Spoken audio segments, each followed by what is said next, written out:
All right. If you are leading growth, building a startup, or looking to ladder up your skills, then you are probably really busy. So every other week, tune into Growth Snack, the Breakout Growth Podcast short, where Sean Ellis and I share one key growth learning to help you on your journey to breakout growth success. It's food for thought for anyone hungry for growth. All right, Ethan. Possibly one of the hardest things to do is to find your first growth channel. So what do you think is the biggest mistake companies make in that process? Then I'll share mine. That's a good question. I think probably mistake number one is that companies try to find all of the growth channels all at once. And it's really a time when they should be focusing on finding one scalable channel to start. Yeah, absolutely. So we'll dive into kind of the details behind that in a second.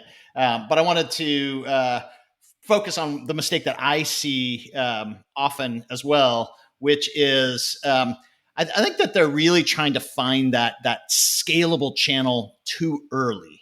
And yeah, it is true that you can't really iterate on getting to product market fit and optimizing flows if you don't at least have some user flow coming into the site, but it doesn't require you to identify that highly scalable first channel. Instead, I recommend that you do something that Paul Graham wrote an essay on. We'll link to it in the show notes, but it's an essay called "Do Things That Don't Scale."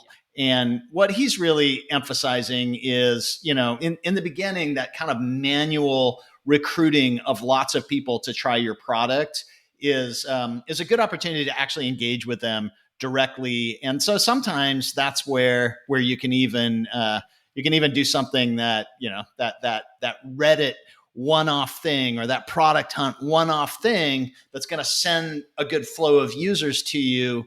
And only after you dial in product market fit should you really be trying to think about how do I develop that first channel.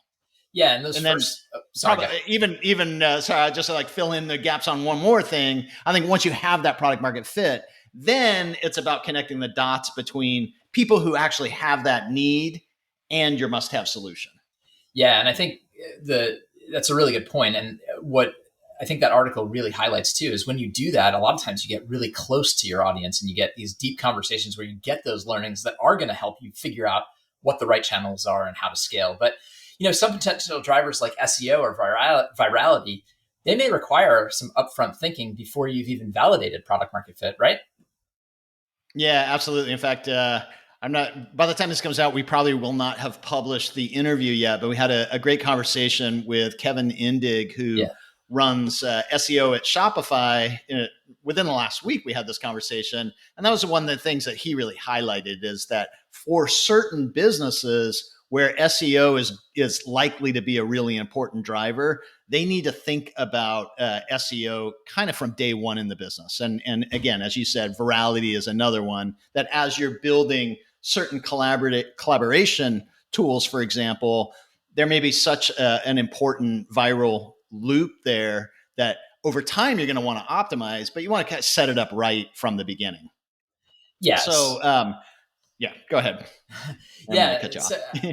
No, I think it's a really good point, right? Like that, there are certain businesses where that first growth channel may be really intertwined almost with your value hypothesis, but not all businesses are like that. Probably for the most part, I think it goes back to what you're saying. Like, don't start worrying about scale first. Get the product, get the experience, get the aha moments and the magic going first, right? Yeah. In fact, maybe we even take a little bit of a step back and say, like, why is sort of scalable, repeatable important in the later stages of the business? And that's where I would say, if you're just living off these one-offs, like the product hunt launch and the Reddit and certain things that maybe get you a big flow of traffic or even, that press announcement about a launch, you're going to get that really spiky growth. And so the reason we want to find that one scalable channel is that it actually starts to bring predictability to the business. You start to be able to have an organic growth curve over time, but you also start to have something that you can actually feed and execute on. So with that in mind, assuming that we've gotten to that point where we at least now have product market fit, how would you go about trying to find that first scalable growth channel? Yeah, I mean, there's a book that I really like called Traction by Gabriel Weinberg. He founded DuckDuckGo, and we actually had a conversation with a DuckDuckGo executive a while back. That was also really great. But I think that book provides really a good framework for anyone trying to sort out sort of the chaos of channel discovery.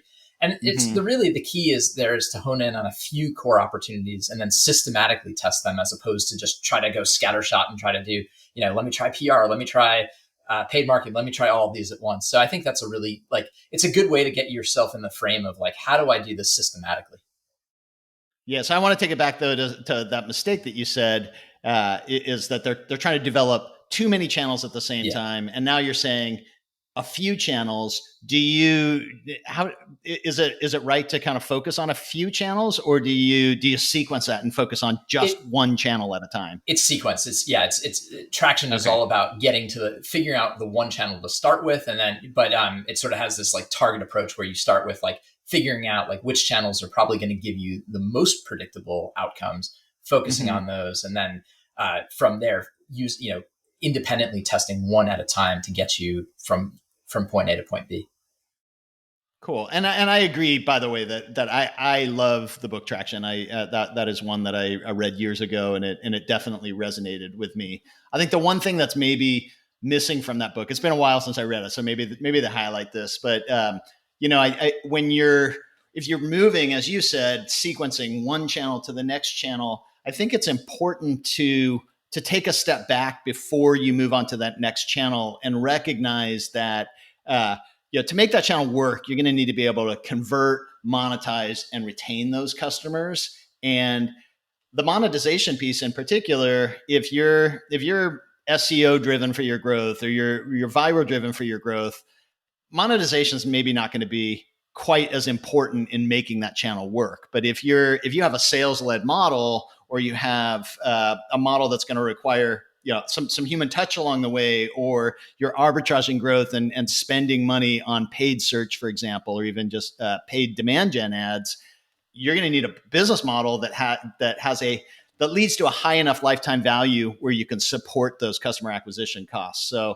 you just need to be ready to experiment, I think, with both the monetization and the onboarding as you move from one channel to the next, and think about that more holistically. That makes sense. And it's probably, a good idea as you think about this to try not to reinvent the wheel. Look for inspiration from other businesses that have done similar things or had similar, sort of starting points, and try to learn from them. There's this great website. It's called First 1000. It's by a guy named Ali Abulada. I saw it on Lenny's newsletter. It's one of my favorite resources for inspiration, because it's like this just broad list of how hundreds of companies found their first 1,000 users, got to their, those first 1,000 customers. Now that might not be the scalable channel, but I think it's a great place to look for inspiration. How did these guys? We should add a link to that in our show notes as well. Oh yeah, we're actually coming up on time here, so maybe if there's one big takeaway from that you can highlight, and then we should wrap things up. Yeah, it's just not all early tactics are scalable, but they can get you into conversations with your targets to help you find those effective channels and figure out the vocabulary you're going to need to adopt to be successful. Absolutely. Well, that's good stuff. So thanks everyone for tuning in to this week's Growth Snack. It's one growth insight to help you power your team's breakout growth success. Next week, we'll be back with a full Breakout Growth podcast episode and an interview with a growth leader from another of the world's fastest growing companies. If you are hungry for growth, keep tuning in. Thanks, everyone.